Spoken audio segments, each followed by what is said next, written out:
G'day folks, welcome to Big V TV. Great to have you with us. The final shows of the season. Well, we've got Big V Silly Season coming up. We do. But we'll leave that for a couple of weeks. This is a bit more official. This is the last official, that's right. State champ men, state champ women. And well done and congratulations to our two winners, Corio Bay and Hume City, which means on the flip side, unfortunately for Ringwood, double made both grand finals but couldn't get the job done. No, look, the champion, we know they were up against it.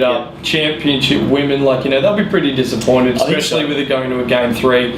Heading into that final quarter, the game was there to be won, but couldn't get there. You went to Corio Bay on Saturday night. I did. I saw you out at Ringwood on Sunday. That's right. And I know we've been saying this the whole final series. I was obviously at the game Saturday night, but crowds. Man. Unreal. Well, look, I'll give you a bit of a rundown of the Corio Bay. We are planning to get there a bit earlier, and the stand was full apparently about an hour beforehand. No official seat for you? Look, there was, but I think some kids took it. Here we go. Oh, did they? Yeah. They stole it. Had Callum Chambers on it, and they just ripped that up and said, That's right. Who's that? That's right. Well, look, there was, because Corio Bay had the big marquee over the other side of the court. What's in the marquee? Well, just people or people and a lot of beverages. Any refreshments? Okay, that's nice. So you had a seat in the marquee, did you? No, I had to stand in the marquee. No, but there's more people standing on one side. There would have been, 600-700 people there. Boisterous, to say the least. Chance. It was fantastic. I like that. Well, it has a real country feel there and a good community feel. It's in the country, isn't it, Corio Bay? It is. It's officially in the country. Well, considering this is their second season, the following that they have is really remarkable. They've just got some passionate fans that are, there for the long haul now, and winning a championship is pretty special. And it should be said that they got the job done. We'll talk about that one in a moment. Let's head out to Ringwood on Saturday night. Ringwood 74 defeated Hume City 71. From all reports, could have gone either way. It was an absolute tale of the series. Yeah, absolutely. Out of the chocolate factory, they got the job done. 20-10 start by Ringwood. Evened up in the second quarter, 21-19 by Hume City. Third quarter, 23-21 by Ringwood. So they certainly went into the last with the break. And Hume City came home 19-12, but could not get over the top of Ringwood. They held on to it. Boisterous, that's probably our word for the show. The boisterous crowd out there got behind the Hawks. They got the win and pushed it into a Sunday game. It was. Look, you give this one. It's a bit of resilience from the Hawks. It's good to see that. They came to play. Their offense is clicking pretty well through the first 3 quarters. Really petered off in the final period. And I wonder. Yeah, Hume City 2 of 11 they shot in the last. 2 of 11. Well, and it got to such a point where, I think Sharon Milner hit a couple, made some shots, and Yinka had a chance to tie the ball game with a 3-pointer, which was blocked by Amber Haig, and obviously sending it to a game 3. So. It should be noted that that's probably not Yinka's normal territory. No, she probably prefer 10 to 15 feet and under if she can. Looking at the rundown, Amber Haig was phenomenal. She stayed on the court, as we said, was important. 35 minutes, 21 points, 16 rebounds. Big effort from her. 17 from Jadee Rooney, 12 from Tara Blair, and 11 from Sarah Youssef. So they got those other girls involved, and that's been the pudding, isn't it? For the Broncos, Sharon Milner, we'll get more on her in a minute. 20 points, 5 assists, 4 steals, 3 rebounds. Yingola Renouf had 19 and 8. Katrina Hibbert was, very, very good. 15 points, 11 rebounds, 5 assists. Just on Sharon, just officially, how old is Sharon Milner? Do you know how old she is? I think she'd be low 30s, I think. Really? Yeah. She did sound like she's 19 or what? She has not lost a step. She hasn't at all. She's as quick as she ever has. She'll be watching this and she'll say, I don't feel like she's she's got her knees up, icing her knees. She had a big old she was strapped up on her thigh. But she's a warrior, mate. Now, we're not done with her. I had a chat with Hume City coach Warren Taylor on Sunday morning on the old face stuff, right? We had a bit of a chat. Facebook, and I've got to tell you, he was cool, calm, collected. He thought he still had a couple of surprises to come, a couple of things up his sleeve that he could put in place to help get the job done on Sunday afternoon. That's quality stuff. The coach goes, yeah, okay, it's 1-1, no worries. Got a couple of things we can still do, a couple of things up the old sleeve. Think I can change it, tinker with it a little bit here Well, and there. perhaps something worked in the last quarter, of game 2. Yeah, bit because of a sign. obviously Hume City came roaring home Yeah. and almost nabbed them. Maybe I know Ringwood won the ball game, but maybe Hume City in the back of their mind said, look, maybe we figured them out, and this is, we're going to use whatever it was, we're going to use that in game 3. Now, I did think Saturday night Ringwood's got it by 3, close call, and as I said on last week's show, I reckon Ringwood might just get the second, and with that go on in the third. And I thought, here we go. I think Ringwood's up and about here. I'll tell you what. So you came second half, didn't you? I got there just after half time in the second game. Yep. I walked in, Hume City was third game, on the Sunday. I walked in and I think Hume City was up by about 9 when I walked in. I saw the scoreboard and I've just thought to myself, I bet you the experience of Milner and Hibbert might just be coming to the fore here. Didn't know who'd been scoring. I just thought, you know what? I reckon those two players might just be showing all the class. There was 2 ways of going with this. The experience of having been there, playing Opals basketball against against Ringwood. The other line of thought is, geez, they played a lot of minutes last night. Yeah, they're not spring chickens up. When I parked my car, seriously, when I parked my car, I thought there's a fair chance I might see Katrina Hibbert out the front of the stadium on a gurney or something like that. Up. Just absolutely shot to bits. She was pretty shot at the end. In the ice machine out the back of the canteen, just packed in there. Dustin, No, look, and we saw it down the stretch. Like both these teams started out pretty hot.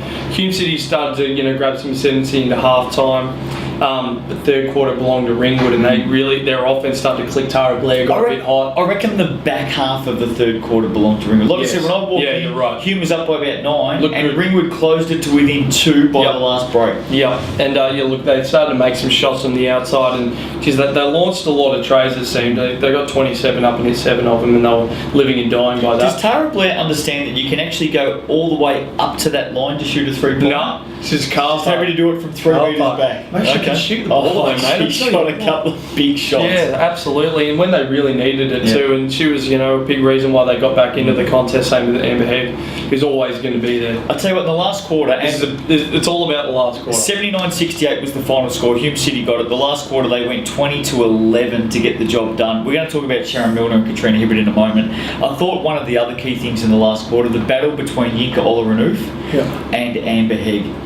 Yinka just totally put the defensive mindset into her job in the last quarter. Took some massive rebounds. Great job. She certainly did. So it's one of the toughest gigs in defending Amber Hegg. Probably the toughest gig in state champ women, and she defended her really well. Obviously, she wants to go left and get onto her left and get to the rim from the top of the free throw line, and and Yinka just read her really well, and she's long and athletic, and so she was able to not only defend her, but when the shot went up, spin around, box her out, keep her off the offensive boards as well, which is quite easy. I reckon taking, and it's easy to look at these things in hindsight, I think taking Sarah Youssef off Sharon Milner in the last quarter hurt. It probably wasn't the best thing to do. It hurt. I think Sarah Youssef had the speed to go, and Sharon Milner was up and about in that last quarter. She certainly was. And the other thing is, I don't know how or why, I don't know what the defensive structure or instructions were, but if you leave Katrina Hibbert all by herself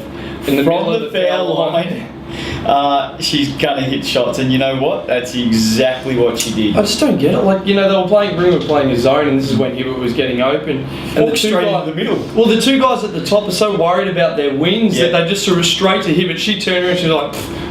And that is literally what Katrina did. She got the ball and she's gone. She didn't have to move. She didn't. Okay. Yeah. Bang.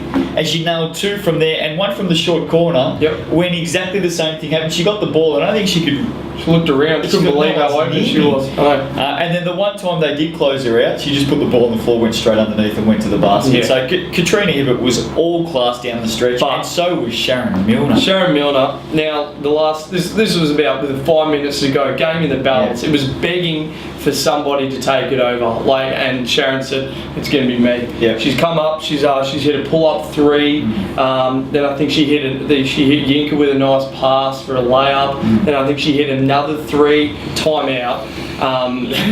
She sat on the bench. She's like, yeah, she's good. We were sitting right behind the bench, so we could hear. How cool, calm, and collected were they? Well, it starts with those experienced girls. Then Katrina's like, we're fine. Sharon's like, come on, girls, we're good, and she's bubbly and happy as ever. Yep. And coach is just saying, let's get through our stuff, let's play, get some stops. And they just and then Sharon came out and hit another 3. Yeah. And it was pretty much curtains. Yeah, like it just snapped. It broke their back. Yep. Ringwood, you look at it and they were down by 9 points with 2 minutes to go or something. But it was game. It was over. It was over. We were sitting there going, that's it, it's done. Yep. Too much experience out there. Too much class. Sharon Milner just. All about Milner and Hibbert, no doubt about that. In that third and deciding game, 24 points, 6 assists, 4 steals, 4 triples, 8 of 8 from the foul line for Sharon Milner. All class. And running mate, Katrina Hibbert wasn't bad either. Pretty efficient night from her.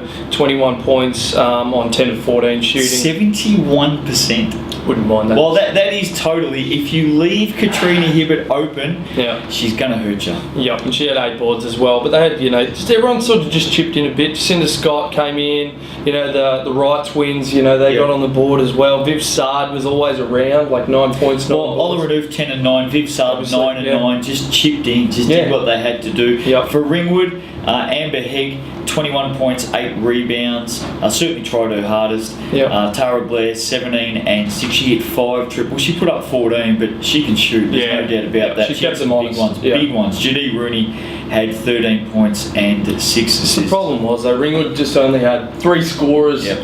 They were 3 scorers they relied on just so heavily, and the other guys, like Lisa Ewan came in, wasn't too bad. She was able to give them a bit of a lift, but they just, they didn't have enough scorers on the court at the time, and Hume City really only had to worry about three girls at each time. Sharon Milner, grand final MVP, totally deserves that.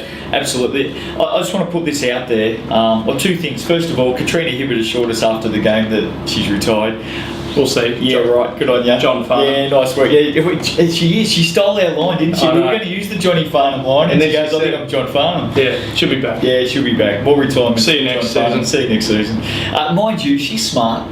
She won't commit till about first, second week of March. Marcus Timmins. Yeah, get rid of pre-season. Don't worry about that. I like that. That's experience for you. Yep. The other big thing here, well done, Hume City. I've said this a couple of times on the show. Yeah, good. There's a lot of fools out there that wanted to sink the boots into Hume City when they were down. Won 8 games in 2 years. Yep. Go back 2 years ago, they were 0 of 21. For that, they won 3 championships, mate. So in a row, and people wanted to slice and dice a few people at the club and all that sort of stuff.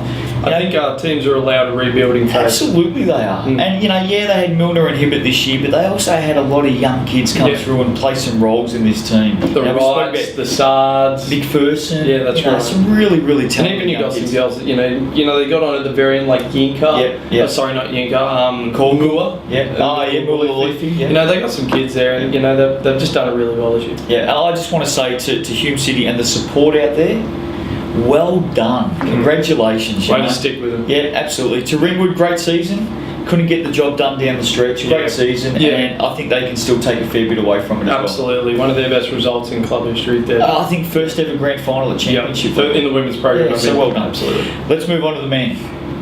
You were out there on Saturday night. Of course, Corio Bay went home with a 1-0 lead, courtesy of what was one of the most dramatic and gripping finishes in Game 1 you're ever likely to see. Tough shot, yeah. It was a big shot from Jason Reid, and we did that one to death last week. Let's go into Game 2, and Corio Bay got the job done by 5, I think it was. They did by 5.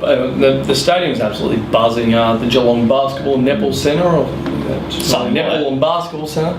It was just going off. A bunch of people there, as I said before. And look, early on, you couldn't call it. They were both teams are scoring really well. Ringwood, getting to the line a bit more than Corio Bay. Corio Bay didn't shoot a free throw the quarter. But not much separating through the first quarter. But the second period, Ringwood looked really good. The one thing about Ringwood is they will always always come to play. They will. And their Seldom away, do they get blown out. and their away record this season was very, very good. Certainly was. And they were on a huge run from whatever it was, Yeah. round 6 or Yeah. whatever. And they just turned it on. The second quarter, they were feeling it. You know, everyone was knocking down shots. They hit 4 threes in the quarter. They won at 28-17. And half time came, and I'm just like, might be coming back tomorrow. Here we go. Like, I really did. Here we They go. just look good. You were about to put in a claim for petrol money on Saturday I night was. because you thought, I you know was. what, I I'm had my going spreadsheet ready. to have to put another 50 in the tank tonight. I know. But I'll tell you what, the second half was just Yeah. amazing. Like, it was, the basketball was incredible. The third period saw Karabe just claw it back a bit, knock down some threes themselves. You know, they shot 47% from the field, and, you know, they just looked like they were starting to make a And game. who did it look like was starting to step up? Well, in this period, you know, guys, a number it had, but Eric Williams, Signs. We'll just leave it at that, because the fourth quarter came, still an arm wrestle. First 5 minutes, you know, still an arm wrestle, or first couple of minutes, and then Eric Williams just said, "All right, hold on." Give us the ball. He just went and got his cape, Yeah. his Superman cape. He tied it on, Give me the ball. and he just went to work. Yeah. Like, you know, Sam Bell, he had a Sam Bell had a fantastic great game. He Yeah. did everything. You know, he had to guard Reed, and he had to guard Eric Williams. He had to guard Hicks at times. You know, and then he's expected to make shots, make passes, rebound like crazy, and he did everything. But Eric Williams just turned into LeBron. It was ridiculous. It was one of the Big call. he looked like esque. He scored. Esque. He scored whenever he wanted to, Yeah. basically inside out. You know, he catches, he'll turn and face, and he'll shoot the ball. He can stretch the D. When his 3-point shot's going, it's pretty much curtains. But the last couple of minutes, like, you know, Eric Williams has pretty much put him in a winning position. They're up Yeah. by 10 points or something with a minute and a bit to go. And then Cryobay just collapsed at the foul line, you know, hitting, you know, 1 or 2, Yeah. missing both. Yeah. And Brian Dewar, as he always does down the stretch, just puts a lot of pressure on you. Made a couple Started of to big make him shots. think about it. Certainly did, and it was absolute Cryobay. You could see they go to the line. If your guy before you misses a couple of free throws, Oh, we saw Ringwood last and week. then absolutely, Missed and then 4 in the last 10 seconds. and then you step up just after Yeah. seeing that. Odds on Pressure he mounts, didn't doesn't it? miss. Yeah, absolutely. And they shot 9 of 20 from the foul line in the last period. Ringwood had a chance. They didn't have a great look at it. At the end, they had a chance to tie the ball game, but couldn't quite capitalise. Championship Cryobay. Finals MVP Eric Williams in one of the most Thoroughly deserved. Thoroughly dominant deserved. performances. 28.6 rebounds, 5 blocks, 4 assists, 3 triples in this game. And I'll tell you what, and you know what, the crowd engagement as well is probably the other thing. How important? Like we saw out at Ringwood on Sunday. Hume City had half the crowd. Yeah, it was 50-50. and they had drums and they had Yep. people running up and down the sidelines. Chants. Ringwood had their Chant versus chant. Ringwood had their 4 guys dressed in lycra, lime green or They're something. Not a- they're morph suits, they're called. not a. You know what? Good support. They had pants on. Yeah, bit of a different sort of a look anyway. Don't know that I'd be right home about that look. Would you be? Have you got one? Well, no, the good thing Would is you they, buy one? well, the good thing is they got their faces covered. They So do. you just You don't know never who know it is. who you I don't know who it is. I think it was Matty Snowball down there. Was it Matty? I don't think it was. The thing about finals, that home court advantage in the massive. second week Massive. is really, really big.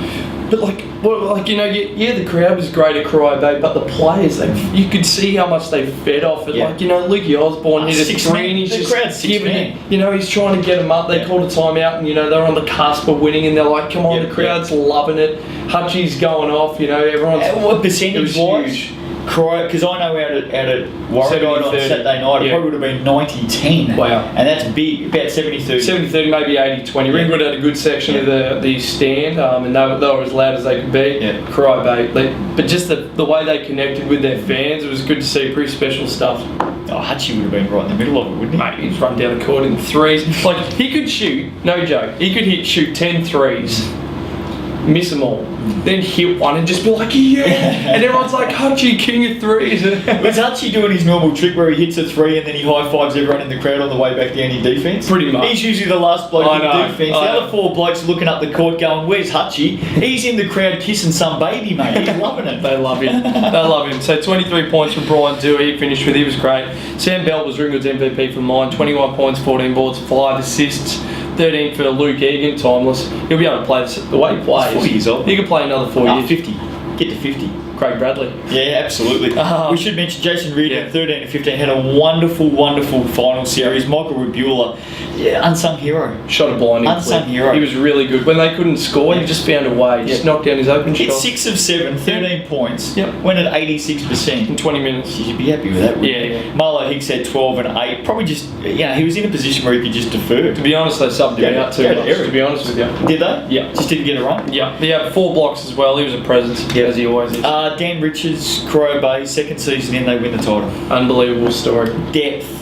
They Yes. had depth. They absolutely did. I reckon Stefan Osborne deserves a lot of credit too for this season. He wasn't there, obviously, because he was over in the States, but well done, Stefan Osborne. Yep, absolutely. He's as part of the team as anyone. Yep. And Cooroy Bay, it's just a fantastic story. Question without notice. Yes. Ringwood last year win the title. Mm-hmm. All the elder statesmen turn around and go, yep, let's give it another crack back to back. I think that Ringwood go down this season. The elder statesmen, Mark Whitehead, Big Swing and Willie Weimer. Yeah.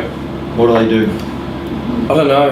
I'm not going to make the decision for them. I think that's probably up to them. But look, they'd be thinking about it. I don't think there's any doubt. Don't rush, fellas. Don't rush. Just take your time. Yeah, wait. See if you miss it in a month or two, and then make a decision. Well done, Cooroy Bay. Well done, Hume City. For Cooroy Bay, for Hutchie, surely he'll be at the awards night this year. Oh, 21st of won a September. championship, of course. Last time they won a championship and he went to the awards night, you and I were up on stage doing our thing. Hutchie thought it was a great laugh just texting us all night. The old phone was vibrating He in the loves pocket it. all night. Speaking of dinner, get your 21st tickets. September. stickytickets.com.au/Big B. I think all of Cooroy Bay will be there. There should be. Ah, they will. They'll be quiet. They will be. I hope you've had a great season. Thoroughly enjoyed bringing it to you once again. Thanks for sticking with us. And we have a bit of a bit of banter. Yeah. And again, it's not So- always serious, but hope you've enjoyed it. Well done. Quality analysis with a bit of humour. From me. Yeah, every now and again. Well done, Cooroy Bay. Well done to Hume City. Commiserations to Ringwood, as we said. Yep. Made both. Good Get effort. the job done. Looking forward to it next season. We'll be back with silly season in the not too distant future. We'll see you next time on Big V TV.